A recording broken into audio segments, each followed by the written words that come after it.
Obviously, our audience is more interested in the connectivity aspects, such as Wi-Fi and fiber and fixed wireless access, and any really technology that provides connectivity both to the premise and inside the premise. So, what can you tell us about your role and or involvement, what you know about connectivity among your members? Yeah, well, so that's a very large field, right? You're talking that connectivity, and if you want to phrase it as that term, you're talking everything. Everything revolves nowadays around some sort of connectivity, whether it's internet, Wi-Fi, cellular, backup, whatever it is, it's all connectivity and it's all integrated. So when you're talking connectivity, you're talking whether it's an individual in a home or whether it's a business and they need to be able to connect to XYZ. I don't know, let's call it Dropbox or Google Drive or whatever that is. Then you still have the Wi-Fi and then you have cellular. So a lot of companies, what they do is you have your normal Wi-Fi internet connectivity, which is through your service provider.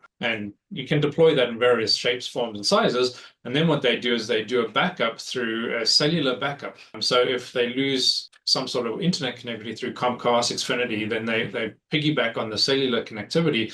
AT&T is a very popular one, and they piggyback on that to make sure that their operations can still run. Now you start touching the bases. Okay, who does that? And there are lots and lots of companies out there who does that. There are some companies who focus on specifically that sort of field and connectivity. A lot of the telecom industry focuses on that as well because they have the connectivity through phones and VoIP, and they're also starting to do a bit of Wi-Fi as well. But at the end of the day, whether you're a small business or whether you're an individual, some people just don't have the technical expertise to deploy those environments. So they rely on the experts. Now, whether that is a vendor or whether that is a managed service provider who actually go and deploys that, I mean, that's up to you. Whatever is you're trying to do, that's what you would essentially do. So that's how both worlds from a connectivity comes into the entire managed areas field, is because managed service providers do this. They specialize in it. And then they work with a lot of your connectivity providers to actually provide those services.